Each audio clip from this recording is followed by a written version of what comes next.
জান্নাত আমাকে 4টা মেসেজ দিছেন এবং বলছেন আন্টি আপনি আমাকে এটা রিপ্লাই দিবেন। আপনার প্রথম কমেন্টটা হইতেছে, প্রথম মেসেজটা হইতেছে যে আন্টি প্লিজ রিপ্লাই দিবেন। আন্টি আমার আমার ননদ আমার একটু আসতে আমার ননদ আমার জামাই আমার শাশুড়ি আমাকে অনেক জ্বালায়। আমার বাবা আমাকে বিয়ে দিছে, ঘরে সব ফার্নিচার দিছে। আমার হাজব্যান্ড বিদেশে পাঠাইছে, এখন সে আমাকে কোনো খরচ দেয় না। এখন আমার বাবা যে ফার্নিচার দিছে ওইগুলো আমাকে ধরতে দেয় না, ঘরে তালা দিয়ে রাখে, ঘরে ঢুকতে দেয় না। ওরা আমাকে অনেক জ্বালায় অনেক। আমার শ্বশুর ননদ আমাকে সবাই মারে। আমি এখন চাইতেছি আমার হাজব্যান্ডকে ডিভোর্স দিতে। এখন আমি কি করলে ভালো হয় আন্টি প্লিজ একটু বলবেন। আমরা 3 বোন, আমার কোনো ভাই নাই। আমার বাবা এই সব নিয়ে অনেক চিন্তায় আছে। আমি আমার বাবার কষ্ট দেখতে পারছি না আন্টি। এটা তো একটা বাবার জন্য চিন্তার বিষয়, তাই না? এটা অবশ্যই একটা বাবার জন্য দুঃখের চিন্তার। মেয়ের সুখের জন্য তারা ঘরের ফার্নিচার দিল এবং কি মেয়ের জামাইকে বাইরেও পাঠাইলো। নিঃসন্দেহে এটা একটা ভালো মনের পরিচয় দিছে।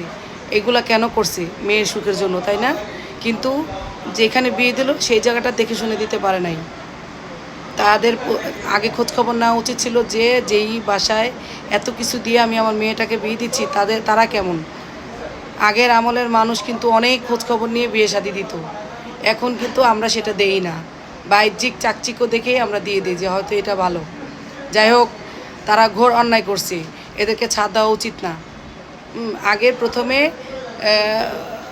উভয় পক্ষের আত্মীয় স্বজন নিয়ে এই বিষয়টা বসা উচিত যে কেন এগুলা করে।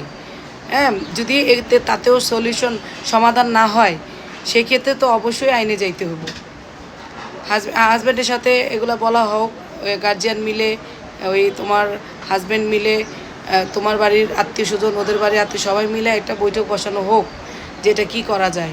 যদি সংসার করার ইচ্ছা থাকে আগে আপুসে যাও, আগে ভালোভাবে ভদ্রভাবে সুন্দরভাবে তাদেরকে বোঝাও কেন এগুলো তারা করে। গার্জিয়ান পক্ষ দিয়ে এগুলো বোঝানো হোক। যদি না বোঝে, হ্যাঁ, কারণ তারা যদি না বুঝে তখন দেখা গেল যে বাধ্য হয়ে আইনের আশ্রয় নিতে হইব। যে পরের জিনিস নিছে, পরের জিনিসের ঝালও তো আছে, তাই না? এই যে টাকা পয়সাগুলো নিল, ফার্নিচারগুলো নিল, কারে দিয়া রামের মা তারাই চিনলেন এরকম। কারা দিল ফার্নিচার? যে ফার্নিচার দিল তার মেয়েরই ফার্নিচারের ঘর তালা মেরে রাখে। কারণটা কি? সে কেন এগুলো ব্যবহার করতে পারবে না? হাজব্যান্ডকে, তার ছেলেকে বাহিরে পাঠাইলো কেন? পুরা শুধু তো মেয়ের জন্য না, পুরো ফ্যামিলির জন্যই তো এটা সুযোগ, তাই না? সুবিধা। আর যেহেতু একসাথে আসো তাতে এটা তো অবশ্যই এটা একটা ভালো দিক। তাদের তো উচিত মেয়েটার সাথে ভালো ব্যবহার করা।